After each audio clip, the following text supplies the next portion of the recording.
So now we'll look into the various benefits of the monocoque chassis. So monocoque chassis is actually a single frame from front to the rear, and it's not placed on the chassis, separate ladder frame chassis. And we'll see that these are actually basically steel, basically plates, basically sheets of metal which are actually formed into different shapes here, and they are actually spot welded at different points. And this whole thing, so you can see this is a floor pan. There's a single sheet of metal which is actually pressed to form the shape which can actually accommodate different parts. And this part, the yellow part, is called the apron.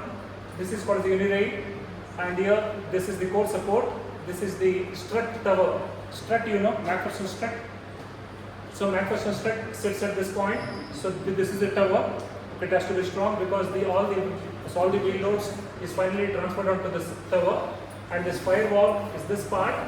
And this is the A pillar. This is the B pillar. This is the C pillar. This is the rear support. Something like this. So these are separate sheet metal parts which are actually spot welded. And you'll be surprised that sheet metals are strong enough to form the whole vehicle body. Okay? Except engine, most of the components in a vehicle are sheet metal. Even the suspension components are sheet metal.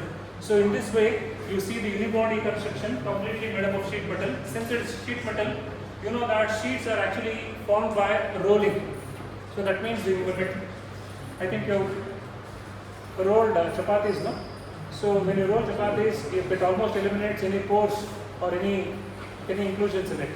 So in the same way, when you roll sheets, it becomes denser and it becomes more strong. So therefore, the sheets will have very minimal defects. So you can actually bend the sheets to form different shapes, and those parts are definitely stronger than the parts which could be done by casting. Okay. So here, this type of the chassis, since they are lightweight, and since you can see that this whole body is actually lower when compared to body on frame, and therefore they are definitely better handling, and they will have better performance because they are lightweight and their whole body is actually very close to the ground. So better handling is because of CG is very close to the ground, and better performance is because of the light, because it has got a lightweight, and of course here again lighter, and avoids heavy chassis to mount, and definitely it will have very good performance. And you can see that a few of this monocoque chassis can be so light that two people can actually lift the whole body. So that means this whole body,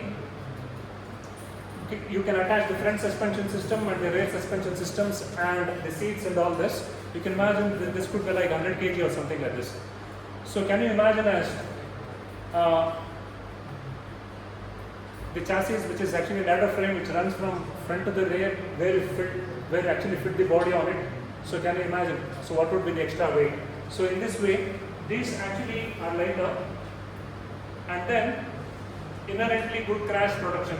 So you see that since these are made up of sheet metal, and each of the sheet metal parts can be made up of different types of steels, you can actually have steels which have got less strength here, and steels which have got more strength in the passenger section.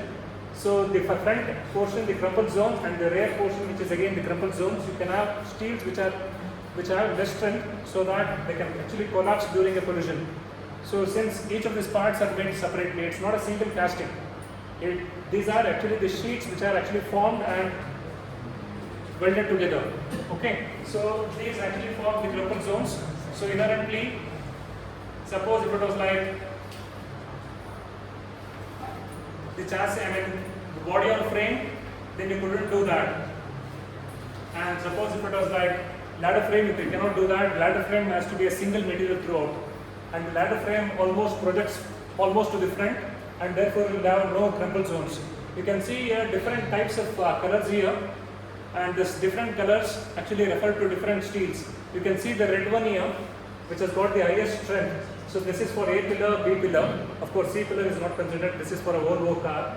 And here you have this blue color steel. Of course, the steel doesn't look like this.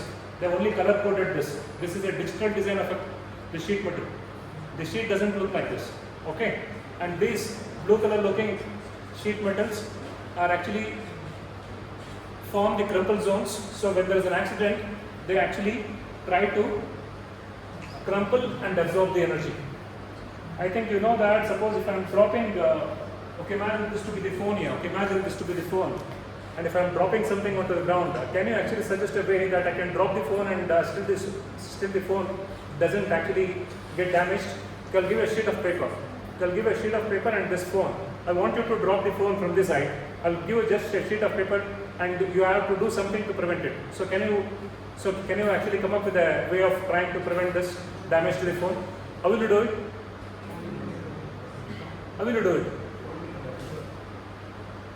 How, man? Folding. Will you wrap the phone with the sheet? Then what will you do? Huh? Please be louder so that you can imagine what I'm saying. So what you can do is you can actually have some sort of a sheet like this. Okay, now imagine that you give a phone. Definitely. No. Sir, it's already broken, sir. Okay, so he's afraid that his phone will break. I want to drop this phone, but to ensure that I'm going to drop this phone not actually wrapping like this. I will actually fold the sheet like this. Fold the sheet like this, and then I will try to actually hold the phone like this and drop it. Now once it drops it, of course he's afraid, so I'll not drop it. So you can see that since you have got this paper like this, so it will absorb energy when it actually goes like this. But you will see that when it is absorbing energy, suppose if it goes like this, it is not able to absorb energy. So you should have elements in such a way that as it actually crumples, you should have maximum deformation like this. Now you should have maximum deformation. Suppose if it starts bending like this and if it starts going like this, it is not energy deformed.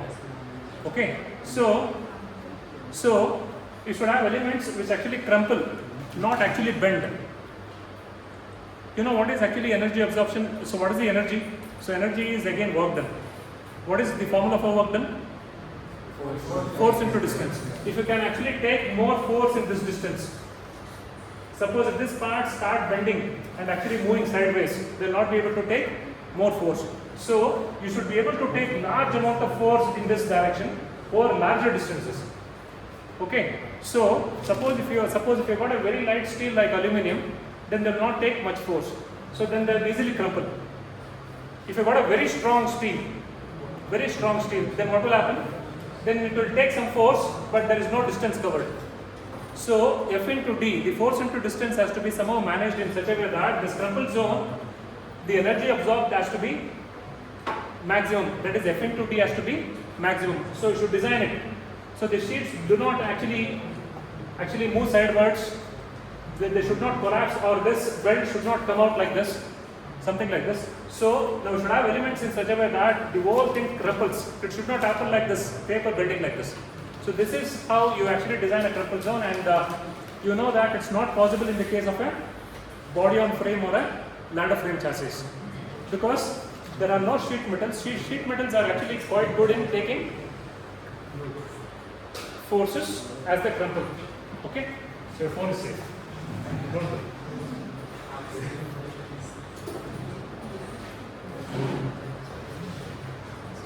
Is it on? Video running? Okay, something like this. And it has got very space efficient. Guys, it is space efficient because there is no chassis. You don't need to put the body on the chassis. You don't need to build a floor pan above the chassis. So you can actually make spaces. I mean, you can actually mold these sheets in such a way that you can actually put the seats in a place where it is actually slightly below the doors, something like this. You can have a very low floor pan, and therefore you will have a better space management. And the only limitations is that although the resulting structure is stiff in bending, this will reveal its greatest weakness, that is structural instability in terms of structural instability when there is huge amount of twisting. Of course, it can take good amount of twisting, but when compared to the ladder frame, this is better in terms of twisting. But body on frame is good because there is ladder frame to take bending, body to take twisting. So these structures are actually not good in bending, but they are good in twisting.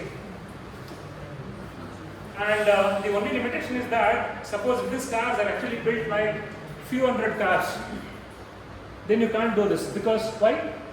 Why this is not? Suppose if you're building a supercar which is like 8 crores or 10 crores, and suppose if you're using a monocoque chassis like this, then this method will not be a good option. Why? Because now to actually make these sheet metals, you need to have a die. Now to make a proper die, it will cost you crores for each die.